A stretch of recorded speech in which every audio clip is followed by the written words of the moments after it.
quando minha mãe estava morrendo, nos meus braços, ela disse, naquele momento de um coma, ela melhorou e disse: Di, meu filho, eu vou voltar para falar com você.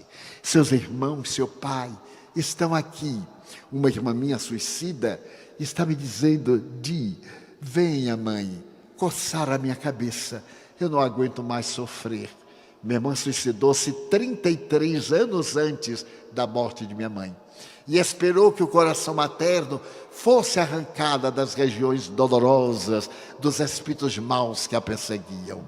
Então a reencarnação deve ser considerada como lei. Então a dor para nós, quando o filho parte, o cônjuge, o parteiro, o parceiro nosso, seja quem for a que amamos, sintamos a dor, claro, como dizia com muita beleza Freud, vivamos o luto, choremos, mas não deblateremos, sintamos saudade. Esta ausência física, este calor da voz, a ternura da mão alisando o nosso cabelo, o toque na face, as duas mãos juntas, isto sim não volta, mas ele volta para nos acariciar. O ser amado volta e nos espera, e muitas vezes ainda reencarna em nossa família para estar conosco, como aconteceu com a minha irmã. Mas há um quarto grupo, diz Madergi. Esse grupo são de pessoas, esse grupo é de pessoas severas, exigentes, que exigem provas. E Banerjee estudou 20 crianças que se recordavam de que haviam vivido antes. A minha irmã, que se suicidou, ela o fez no dia 11 de novembro de 1939. Eu tinha 12 anos de idade, morava em Feira de Santana, e ela suicidou-se em Ilhéus. Eu me lembro de quando recebemos o telegrama. Minha mãe era analfabeta, fui eu quem leu. Então fui eu quem teve o primeiro impacto. E eu não disse, porque primeiro eu li, mas não disse para minha mãe. Eu fiquei muito pálido, minha mãe perguntou: o que é, meu filho? Eu disse que Nair está muito doente, está muito mal. Aí minha mãe pegou o papel, olhou, mas ela não sabia ler. E eu imaginei o choque que ela ia ter. Por fim, eu disse assim: ela já morreu. Minha mãe disse: mas como morreu? Ela estava tão bem. Eu disse: ela suicidou. Aí minha mãe encostou na parede e nunca mais ela sorriu. De dor, de angústia. Porque o suicida produz isso naqueles que o amam. E então, eu pude experimentar este golpe. E era seu irmão último. Ela me amava muito, nós nos amávamos. E eu vi a covardia de quem foge. Quer dizer que a pessoa se ama a si egoisticamente, não resiste um choque e não lembra de nós que o amamos. Como é que pode ser tão egoísta? Lembre de nós. Se alguém lhe rejeitou, lembre de que ele ama. Se você tem um desafio, amanhã ele resolve. Quantas vezes os meus dramas de vida ou morte resolveram-se no dia seguinte. E eu agradeci a Deus ter resistido à noite tempestuosa. Pois bem, minha mãe me diz: Nair vai reencarnar-se. Minha mãe estava desencarnada já fazia 18 anos, em 1990. E me disse: meu filho, ela vem com as marcas do suicídio. Eu perguntei: e eu vou conhecê-la? Vai. Mas não trate de corrigir. Ela terá que cumprir a sua prova. Nós temos um lar de crianças. Nós educamos mais de 680 crianças abandonadas, jogadas na lata do lixo e etc. E hoje nós temos 3.515 crianças na nossa rede escolar, desde a creche ao ensino médio que inauguramos há 2 semanas. E então isso para mim foi um trauma muito grande. E durante muito tempo eu pensei: quando eu tiver um problema, eu me suicido. E eu tive um problema. O meu primeiro emprego foi no mês de agosto de 1945. A Grande Guerra havia terminado. E eu era funcionário da Sul América, companhia de seguros. quando o gerente me chamou e disse, olha, a companhia está enxugando o quadro. Estamos saindo da guerra e estamos despedindo os funcionários mais novos. E você é o mais novo. Eu tinha 13 dias. Então, nós estamos despedindo. Lamentamos muito. E com toda a gentileza, eu era muito jovem, 18 anos. O gerente me disse, você é muito jovem. Não considere isto um fracasso. Mas eu considerei. Porque eu tinha vindo do interior para triunfar na capital. Os meus sonhos rasgaram num pedaço de papel. Estava muito comum as pessoas atirarem-se do elevador Lacerda, que é o edifício que liga a cidade baixa à cidade alta, com 90 metros de altura. Eu agradeci, passei no caixa, recebi o salário de 13 dias, sentei minha máquina e fiz uma carta de despedida. E dizia a meus pais, eu não vou suportar vocês olharem para o meu rosto de um fracassado. Então a morte é a melhor coisa para mim. E fiz uma carta dolorosa, ninguém tem culpa, etc.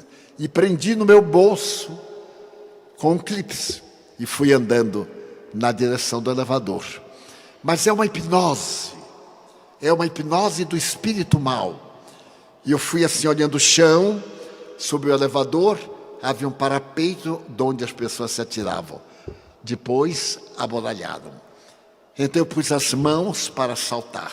E quando eu ia saltar, eu vi a minha irmã vir flutuando, o rosto deformado, e ela dizia assim, não faça isto, louco, ninguém morre louco. Eu tive um choque tão grande que desmaiei para trás. Porque se desmaiasse para frente, seria um pseudo-suicídio. Quando acordei, eu estava num lugar com uma lâmpada muito forte, as pessoas de branco. Eu era muito ingênuo, era quase estúpido. Eu pensei que estava no reino dos céus, eu era muito católico. Aí eu perguntei assim, estou no reino dos céus? A resposta que deram, eu vi que era no inferno, porque não tinha nada a ver com o reino dos céus. Então eu havia sobrevivido. E aí com o espiritismo eu fui aprender as duas forças telúricas, uma que me queria destruir e a outra que me queria ajudar. O espírito do mal, que é exatamente, dê-se-lhe o nome que se quiser, essa força telúrica, que filosoficamente nós chamamos o mal, e o espírito do bem, do amor, da misericórdia. Durante toda a minha vida, eu me dediquei a falar a respeito do suicídio, em todas as minhas conferências quase. Pois bem, mas o que foi notável é minha mãe dizer, Nair vai voltar, e você vai conhecê-la. Eu estava trabalhando, quando o porteiro me chamou e disse, Tio Edivaldo, tem um caso aqui à porta, lamentável. Eu desci correndo e estava uma mulher afro, baiana, trêmula, com algo na mão, coberto por um pano muito sujo. E então ela estava muito pálida, suava, e me disse, não deixe a minha filha morrer. Ela está morrendo à fome. Eu sou catadora de lixo, mas não consigo nada. Então mandaram aqui para o senhor não deixar ela morrer. Eu levantei o pano e vi o corpo entanguido, envelhecido, de uma criança de 2 anos que parecia de meses. Então eu chamei o meu filho médico, amparei a mulher com o porteiro, levamos, nós temos um posto médico na entrada do ambulatório. Meu filho começou a dar soro a ambas, e eu fiquei ao lado da meninazinha, que estava com muita dificuldade. Molhei um algodão em leite, porque o estômago dela não podia receber nada, e fiquei passando nos lábios, e ela lambendo. E aí a senhora foi me contando que ela teve um sonho com uma senhora de idade, de cabelos brancos, partidos ao meio, que disse, eu vou lhe emprestar minha filha, o nome dela é Nair, ela vai ter um defeito, tome conta de minha filha. Eu não tive dúvida que era minha mãe. E então, quando eu olhei para a menina, o lábio leporino bifocal. Eu já pensei numa plástica. Minha mãe apareceu e me disse, negativo. Ela vai viver pouco. Ela tem que resgatar o crime do suicídio.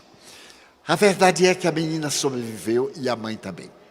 Colocamos a mãe como funcionária da nossa casa, a criança na creche, depois ela foi para o jardim E quando contava 4 anos, ela era fanhosa. O nosso jardim de infância em contato com a natureza. Então a janela é muito baixa. Eu estava passando quando ela gritou, Didi! Didi era como minha irmã me chamava. A única pessoa no globo que um dia me chamou Didi. Todo mundo chama Di. Tio Di, e etc. Eu então parei estupefacto. Olhei para trás e ela estava na janela. Didi, venha me pegar. Eu vim e digo assim, mas eu sou Di. Não, você é Didi, fanhosa. Eu disse, mas como você sabe? Eu sou Nair. Eu digo, eu sei que você é Nair. Eu sou Nair, a Ota. Mas não tem Ota. Tem. Eu sou a Ota. Então eu carreguei-a, muito emocionado. E disse assim, por que você me chamou Didi? Porque eu sempre lhe chamo Didi, não é? Eu disse, é minha filha. Aí eu me sentei à porta do grupo juvenil e acarinhei-a. Fiquei olhando a misericórdia de Deus. Daí a 2 anos, ela estava no meu colo, passava a mão no meu rosto e dizia assim, Didi, eu sonhei que eu vou morrer. Eu vou morrer? Eu digo, vai, minha filha, todos nós vamos morrer. Mas eu vou morrer logo. Eu digo, vai morrer logo. 2 semanas depois, ela teve uma problemática respiratória dos pulmões e morreu. Morreu, e claro, eu a chorei pela 2ª vez. E no ano 2000, minha mãe me apareceu de novo e disse, Di, Nair vai voltar. Agora, com o corpo perfeito, bonita, mas não se envolva na vida dela. Bem, passados 3, 4 anos, certo dia chega lá na Mansão do Caminho, um casal com uma menina, loura, até parecida paranaense, linda, olhos verdes. E então eu olho para a menina e me encanto. Eu perguntei assim, eu posso carregá-la? Como não? Pode. Aí eu peguei e perguntei, como é o nome dela? Nair. Eu digo, isso é perseguição. Não é possível. Minha mãe me apareceu e disse, Di, ela voltou. Está agora com 16 anos. Vejo-a de quando em quando. Os amigos poderão dizer, é um pouco de autossugestão. Talvez. Mas é muito curioso como agora, quando ela me vê, ela se lembra, principalmente quando tinha 6, 7 anos, de fatos que ocorreram entre mim e ela. E um desses fatos foi curioso, porque eu tinha vocação para desejar ser médico ou sacerdote. E minha irmã era casada com um cavalheiro muito rico, produtor de cacau. E ela dizia, Di, você vai ser médico. Eu me encarregarei de você. Eu estava com 12 anos, ia fazer o exame para a escola normal, e ela me disse, logo que você fizer o exame, vai fazer agora, mais tarde, o estudo para o curso científico e depois o vestibular, quando ela suicidou. Pois bem, estava conversando com ela, de 6 anos, brincando, e então ela me perguntou assim, com a linguagem de criança, Di, você é o quê? Eu perguntei assim, eu sou o que você está vendo, porque eu percebi o alcance. Ela disse, você se formou-se? Eu digo, me formei-me. Ela disse, em quê? Eu disse, professor primário, por sua culpa.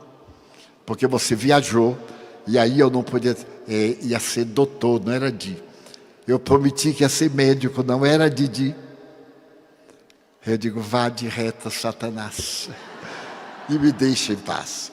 E outros fatos, mas o doutor Banerjee pesquisou 20 crianças que recordavam com absoluta exatidão e publicou um livro nos Estados Unidos. Então ele sensibilizou o professor de psicologia da Universidade da Virgínia, que estudou 30 casos que sugerem a reencarnação e publicou uma das maiores obras sobre reencarnação. E hoje, na Universidade da Virgínia, o Dr. Tack, que o substitui, está com 20.000 casos de reencarnação ali expostos para análise e pesquisa.